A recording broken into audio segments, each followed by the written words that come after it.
Hello.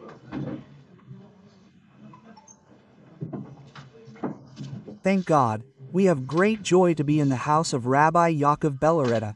Great righteous people, great righteous people. May the Holy One, blessed be He, with God's help, fulfill your heart's desires for good, give you great abundance, great joy. You have a great righteous daughter, great, Lauren Leah, a great righteous woman, blessed among women in the tent, a great righteous woman, who dedicates herself to every matter of the yeshiva, great dedication. May the Holy One, blessed be He, with God's help, grant her, with God's help, a worthy match. Amen, amen, amen. Amen. Great success, great success, great success. The power of self-sacrifice is a very great power. A person who sacrifices himself, the Holy One, blessed be He, gives him great heavenly assistance. Amen. It is written in the Mishnah in Pirkei Avot, you toil and you find, believe. The commentators ask, what is you toil and you find? You toil is from the word toil, that a person toils in a place. Finding is something that a person receives without toil, receives it for free, without toil. It should say, you toiled. If you toiled and achieved, you achieved. A person gets up in the morning, goes to work, he works, he achieves. He receives his livelihood. He receives his salary. What is you toil and you find? It should say, you toiled and you received. You toiled and received a reward for what you toiled. What is you toil and you find? But many times a person toils in a certain place. A man tries hard to make a deal, works hard on a deal for a long time, and in the end, gets nothing from it. A man sits and studies something for a long time, and in the end, he understands nothing. A man strives for a certain goal, for a long time, tries, and he doesn't find it, he doesn't achieve it, so he despairs, God forbid. There's no despair, it is forbidden to despair. Despair is the hardest thing, and despair is not part of the people of Israel, but rather, you toil.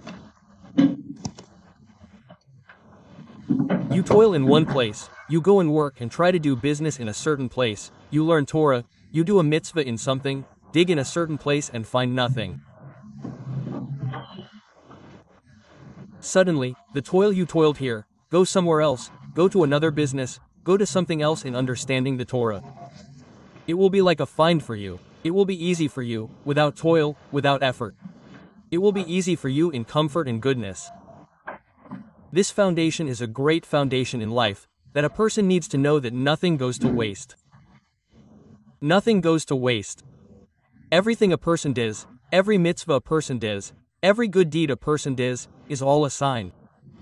Put my tears in your bottle, the Holy One, blessed be He, collects the tears, collects the prayers, collects the requests, collects the supplications, collects everything that a person strives for and keeps it.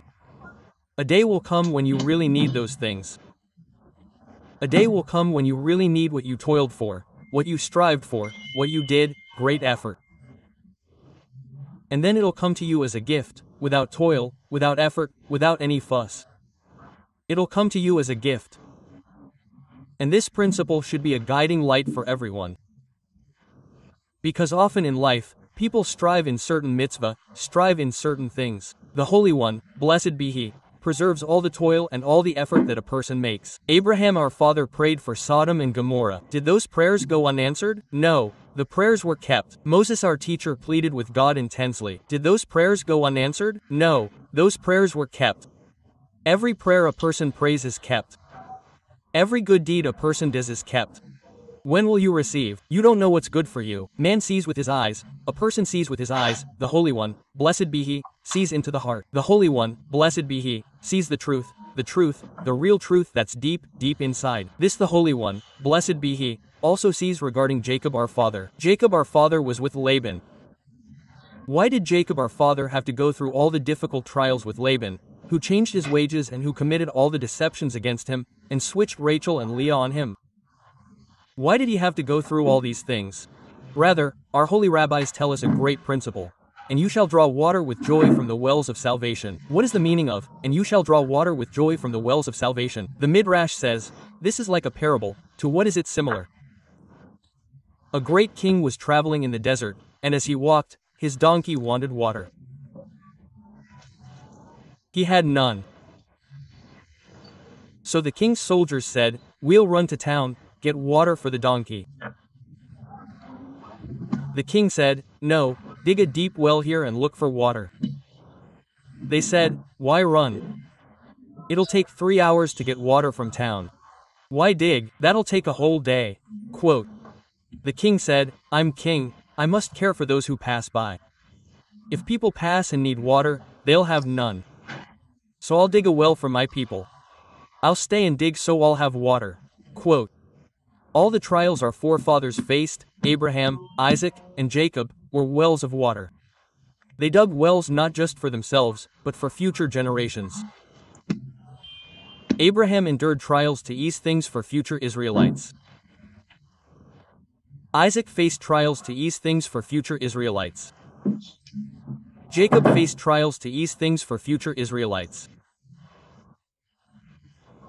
Because water heated once, says Rabbi Sadia Gaon, water heated then cooled, heats faster the second time, even if it's cold. Now, heated again, it heats faster, though it's cold now. If it was heated once, it heats faster. Why? Because something that once brought salvation, something that once warmed up, warms up faster. A person whose father, whose grandfather went through a trial, his father went through a trial once, then the second trial is easier for him. The holy forefathers went through it, the mothers were barren, they opened a door to heaven, to prayer. Our father Abraham had problems, he opened a door in every problem he went through. Isaac had challenges, he opened a door in every challenge. Jacob went through difficult challenges, he opened a door in every difficult challenge he went through. Every trial we go through, trouble won't arise twice. So the trouble doesn't arise in the same way it did the first time. Trouble won't arise twice, it arises less. To heat it up is less, because there's already the power of the forefathers. That the power of the forefathers passes the thing in a comfortable way, in an easy way, in a much easier way than the first way which was harder to achieve. The holy forefathers opened the way for us in all things, as it is written about Haman the wicked, that when Haman the wicked wanted to kill Mordecai and wanted to destroy all the Jews, he called Vashti and all his advisors. He said to them, "How do we kill Haman, Mordecai? What do we do?" The advisors told him, "Whatever you try to do, his forefathers were already saved. Try to kill him with a sword, his forefathers were already saved from a sword. In the fiery furnace, his forefathers were already saved in the fiery furnace. Whatever you try to do, his forefathers have already opened a door of prayer that this prayer can save." So his advisors said, "Build a tall tree." They've never tried to kill a Jew on a tall tree. Then prayer won't have power, it'll be harder to accept. But the prayer of Israel, Queen Esther, arranged for that to be broken for generations. Since then, nothing wanting to destroy Israel has power over nature, like our forefathers faced, making everything easy to sweeten, easy to overcome. This foundation, one must take it through life. When one has a problem, open the Torah, the prophets, Elisha's stories, miracles of Elisha, what our forefathers did, the miracles they had. When one reads the miracles of our fathers, repeats the miracles of our fathers, repeats them strongly, one awakens. Reading awakens time, and this reading causes one to bring down upon themselves great abundance, great light, heavenly help. Therefore, we study each portion. All the teachings of Return Israel on Sunday, songs of praise on Monday, all the days, these teachings strengthen, awaken the soul, awaken the time that abundance descends, heavenly help descends, great light from the heavens descends. When one walks this path, strives on this path, and has strong faith, quote, he's strong, he lives with strong faith in the Holy One, blessed be he, great devotion to the Holy One, blessed be he, devotion like no other, great devotion, great devotion to the Holy One, blessed be He, devotion like no other to the Holy One, blessed be He. The Holy One, blessed be He, helps a person, gives to a person with divine assistance, elevates the person and brings the person to the highest and holiest places and things. Thank God, we have come to bless this house, that this house, upon its settling, will, with God's help, be a great blessing of Elijah. There will be great joy, there will be great salvation, there will be great success, and just as your righteous daughter dedicates herself to everything of the yeshiva and gives her life to everything of the yeshiva, so may the Holy One, blessed be He, bestow upon her parents, upon the father and mother, joy, success and blessing and all good, with God's help.